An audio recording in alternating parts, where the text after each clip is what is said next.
S&P 500 is a video game. In the last 7 trading days, from Thursday of last week until today, every single day, the S&P 500 has hit an all-time high. Market opens, all-time high. Market opens, all-time high. Day of trading, all-time high. We live in a video game. Nothing is real anymore. Doesn't matter if the Fed's going to taper or not, all-time high. Whatever the market gets thrown, it just moves right through it and goes to the all-time high. I always say that the number one way to build a life of wealth and financial security in the United States today is that you cannot save. Your grandparents told you to save. Your parents probably told you to save. Saving is a absolute express train to a bad situation. Why? It's because they are devaluing the currency. When you get a currency that is being devalued at the rate at which it is, a historic pace, multiple months of over 5% inflation, you are literally losing purchasing power. And so you have to learn how to invest. The S&P 500 is widely considered one of the least risky ways to actually get exposure to public equities, to American or other companies. Now, when you start to look at the S&P 500, it just goes up. This thing, literally over the last year, yes, there's a couple of days where it might go down a little bit, but it over any medium to long term continues to go up. This is the last year. And you can see here at the end, it's on an absolute tear. 7 days in a row, all-time high. Open the market, hit an all-time high. It's a video game.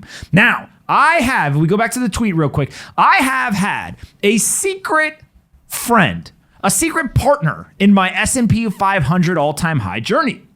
At Tommy Ballgame has every single day that it hits an all-time high DM'd me the second it's happened and said SPY all-time high. And then I tweeted out. It's like a built-in human personalized alert system. Every time S&P all-time high, bam, I tweet. That's why I get it every single time. It's because Tommy Ballgame. Now, Tommy Ballgame isn't just an alert system, though. He also did a little bit of analysis this morning. I'm pretty sure based on his DM that he manually counted this, which is an all-time move. But here's some stats for you. March 23rd of 2020, the price bottomed at $218. Since that day, there have been 411 trading days. I really hope he didn't count each one individually. Of those 411 trading days, the S&P 500 has been up, had a day of green 236 times. There's been 175 days of red. Now, on November 5th, the price is $470. So if you go back to March 23rd and you bought at $218 and it's today at $470, it has averaged a positive 61 cents gain every trading day since March 23rd, 2020. Now, of course, that would mean that you actually bought at the absolute bottom on March 23rd. So not everyone did that. But there are a lot of people who bought a little bit before the bottom and bought afterwards. It didn't matter. As long as you continued to get in the market and not try to day trade and simply buy or dollar cost average into the S&P 500 over the last year, you have never had more money in that position because it is at an all-time high. And so what you have to remember is that you can try to be a genius. You can try to pick stocks. You can try to outsmart the computers and the high-frequency traders on Wall Street. Or you can understand market structure. You can understand that they will not stop devaluing the currency. They may accelerate or decelerate the pace at which they do it, but they will not stop devaluing the currency. The assets, all of them, does not matter if it's public equities, real estate, commodities, or Bitcoin and cryptocurrencies. They will all continue to go up in dollar terms over very long periods of time because the currency is being devalued underneath it. And so the S&P 500 continues on an absolute tear, 7 days in a row. That is insane. Nothing is real. They literally at one point announced that they were going to taper some of the bond stuff that they're doing. And so when we start to look at this, you have to think about if you are sitting in cash or have a material percent of your portfolio in cash, why? I don't know what you should go do based on what your risk tolerance is or what your financial goals are. You have to decide that for yourself. We don't give financial advice. But what I do know is that if you hold cash, you are guaranteed to lose purchasing power, which means it will take more dollars in the future to buy the exact same assets. So when you look at that S&P 500, to see 61 cents of gain on average every day since March of last year is insane, in my opinion. Do we like the fact that it keeps going up like this, or are we nervous?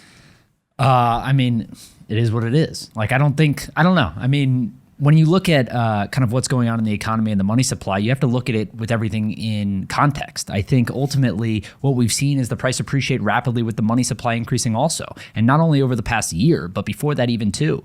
When you look at previous, I don't have the charts and stuff on me, but when you look at previous crashes, right, the dot-com bubble, the financial crisis, et cetera, it took years to recover from this. But the money printing, it literally overlays perfectly with the chart of acceleration. So yeah, I mean, look at just over the last year alone, right? We went from 3,500 on the S&P to 4,700. So 34% up in the last year alone to go along with a pandemic, right? A global pandemic where people were sitting at home and were not producing goods and services typically at the rate that they would. So all of this kind of in consideration, yeah, I'd say it's probably a little concerning, but are people happy about it? I think people that own stocks are very happy about it. And that's why we always preach that the easiest and the best thing to do is just to get invested, right? And then sit back and just let your money go to work. John, what do you think about the S&P 500 just hitting all-time high? It's like ringing a bell, just like bang, bang, bang. It's crazy how many times it's hit an all-time high. I'm happy about it. I have a very, very small percentage of my portfolio in the S&P 500. I think you should get exposure to it, not financial advice in any sense of the word. But look, when in doubt, zoom out, right? You can see all the other crashes in history, in especially 2007's probably one of the main examples. We were back to where we were kind of break even within a 5-year period, right? And then we saw exponential growth in that in the S&P since then. So, and last year we were back in a year where we're up 100%, a couple 100%. Look at that. I mean, when in doubt, zoom out. 5 years, you're up 120%. That's insane.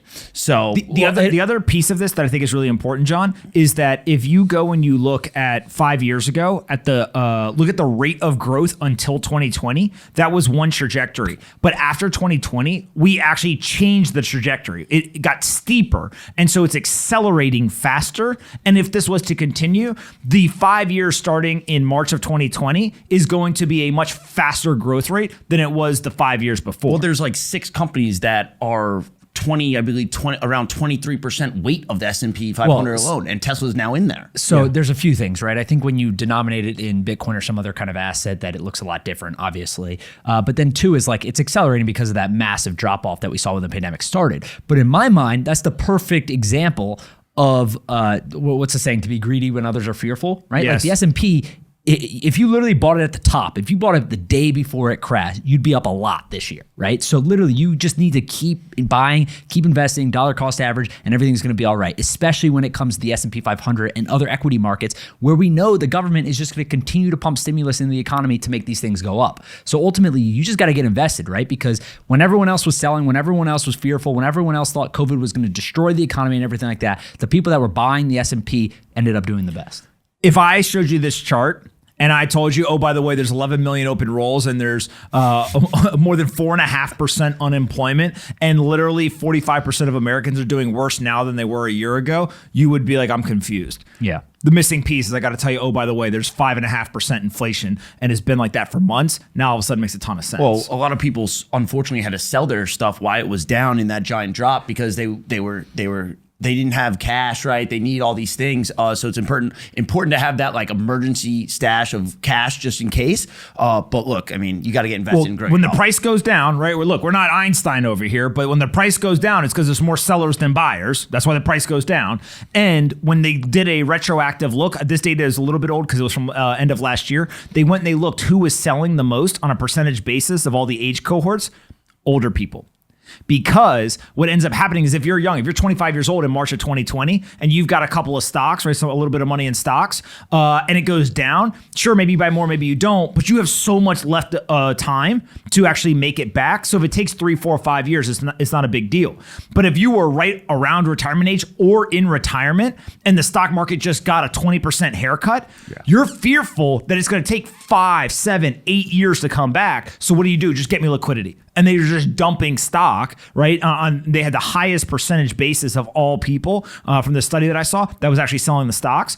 And so unfortunately, turn around 3 months later, stock market is absolutely ripping right past where it was, and now you just got shaken out of a position, and it's because you don't have a long time horizon, which goes back to, if you're a young person, having a ton of time actually means that you can take more risk, even if it's not the asset you're selecting. All that volatility you can stomach because you're not worried about the day-to-day price movements, or am I going to have money in my stock account to actually be able to eat 3 months from now? And that's a huge advantage that usually a lot of people don't talk about.